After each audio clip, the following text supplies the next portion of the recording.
ஒரு ஜாலியா போலான்னு பார்த்தா பிரதர் வந்து ஃபீலிங்கா லவ் பாட்டு கேட்குறாரு. அவரு கேட்ட பாட்டு வந்து நான் எழுதின பாட்டு தான், அது மறந்துச்சு. அதுக்கு பதில் வேற ஒரு லவ் பாடல். இந்த பாடலையும் நான் ஒரு 9 வருஷத்துக்கு முன்னாடி எழுதி பாடின ஒரு பாடல் இது.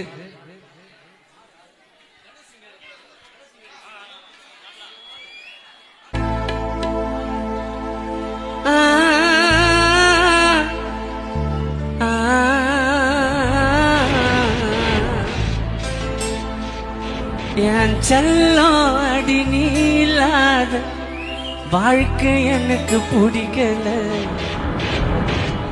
நீ எங்க நீ போன பிறகு இருளாச்சு விடியல. உன்னோட நினைப்பு என்ன வந்து தென்ன வாட்டுது.